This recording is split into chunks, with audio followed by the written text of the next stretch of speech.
Some people think when you correct a Corso, they'll then turn around and bite your head off. And I'm like, no, we're going to do some training. And there'll be a couple of times where I say, hey, Clyde, stop doing that, please. And he'll be like, yep, sorry, no worries, what do you want me to do? It's just misinformation, so we just want to educate people. So today I am going back to my roots, working with reactive, aggressive Cane Corsos. This is a Cane Corso that has come to me with some issues around reactivity towards other dog, aggression towards other dog, both kind of on and off lead, and has even found itself in some police trouble. So I want to be able to get on top of this as quickly as possible. To start with, what your biggest concerns are with him? So my biggest concerns really now are when my wife walks him. Okay. Obviously, you know, we've got a baby, as you know. Does she walk him with the pram? Yes. Okay.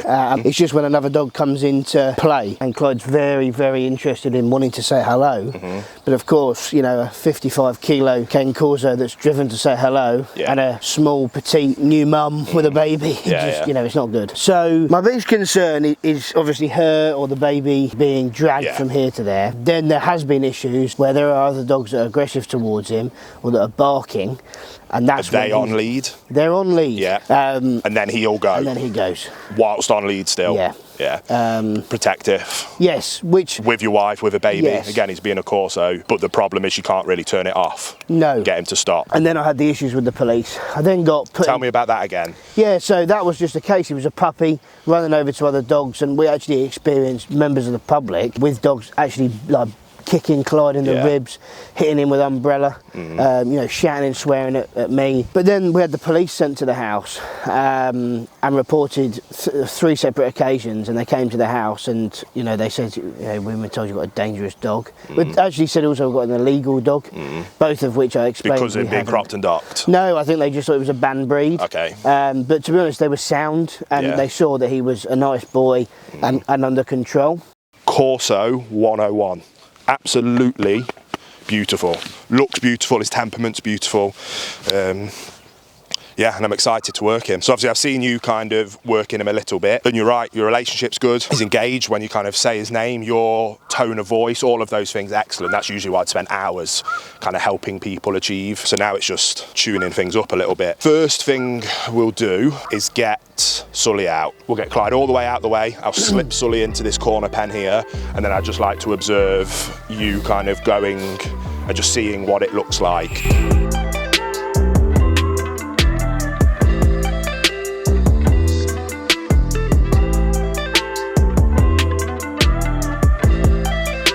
All good, gents. Walk down here, nice and neutral.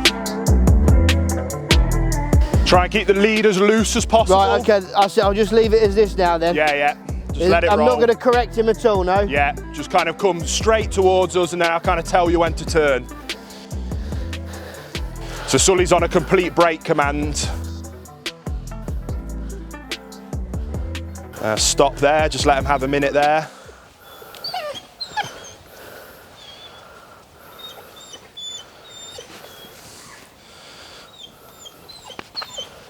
Brilliant. Then let him come right up to the gate. Sully's on a tie back, so they won't be able to go nose to nose. Okay, well, let's stay there because this is going much better than I was expecting. Again, if it does get feisty, just turn and walk away. But I'm interested to see him kind of have a bit more.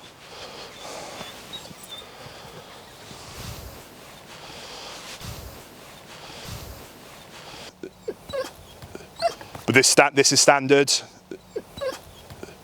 Yeah. Just wants to play. I mean, that for me is playing. He does usually get the hairs on his back always come up.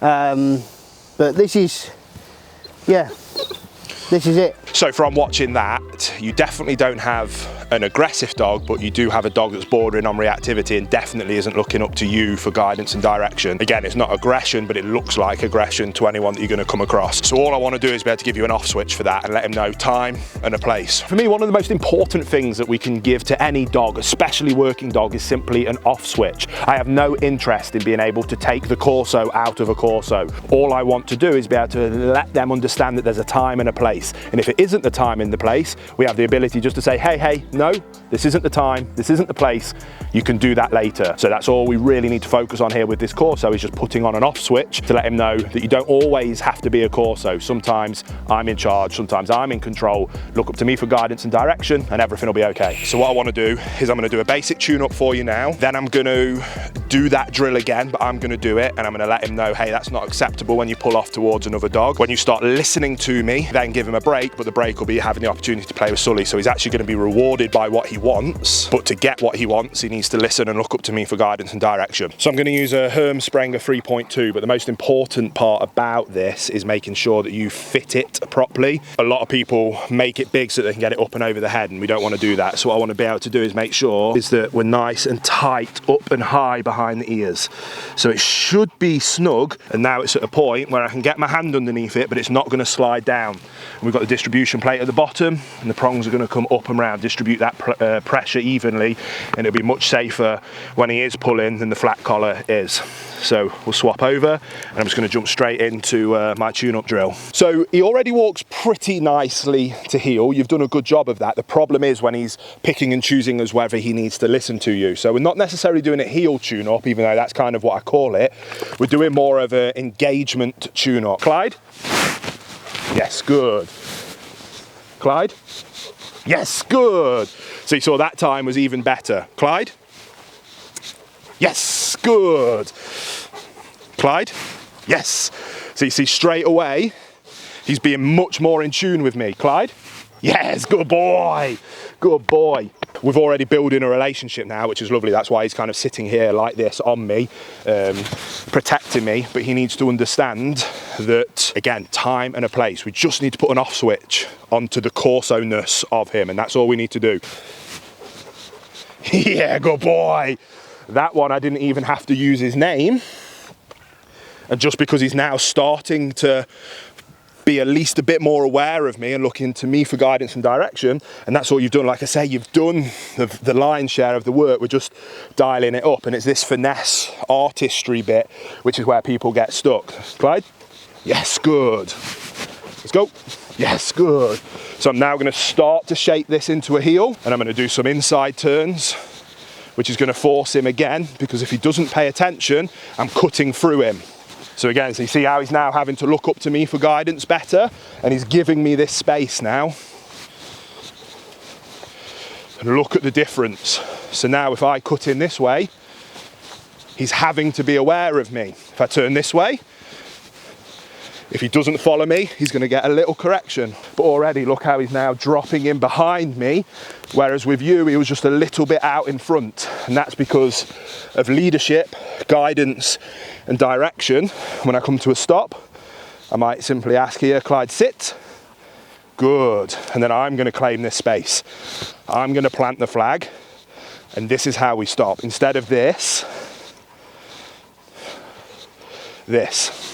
So many people come to me like you, my dog's great, but I've done all the leadership, we've got a great relationship, but I love helping people with those foundations of leadership, but it is also fun because you've already done that, just to be able to do these things where we fine tune it.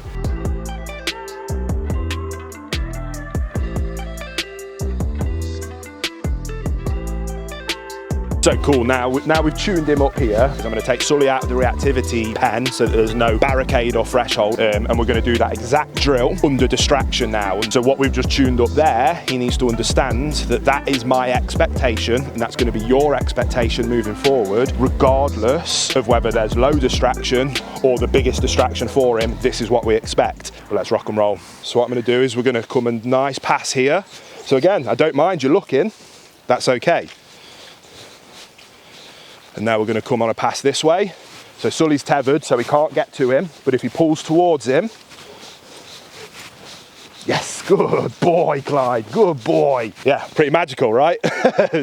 Yeah, a lot of people are blown away by that. But through the simple use of the prong tool, which as you can see hasn't hurt him whatsoever, I've just given him that understanding of, oh, this guy will follow through. This guy means business. I have no choice. And now this is the result. Good, let's go. So I don't want him drifting out in front of me because that means I lose my control. Good. loose lead. He's turning his head away from Sully, he's disengaging. They're showing beautiful manners. And again, with nothing more than just providing a little bit of correction and leadership, just to kind of draw my line in the sand and let him know I mean business. We're absolutely laughing. So again, this will be a really interesting test. I'm going to call his name and move away. If he doesn't listen to me, he's going to get a little bit of a correction. If he listens to me, he's going to get rewarded. It's just the essence of balance. Clyde? Yes, good boy. Good boy. Yes. Like I said, exactly what I'm going to do now. I'm so confident that this isn't aggression. I imagine he's a boisterous boy when he plays, but I'm simply just going to let them play. So he's going to be rewarded now because I'm fair, I'm balanced. He's going to be rewarded. I'm going to let him have the opportunity to play with Sully. They're going to have 5-10 minutes to burn that off, and then we're going to drill it again and again and again until he understands that when he's on a lead, this is what I expect. Be by my side, waiting for my guidance and direction until I tell you otherwise.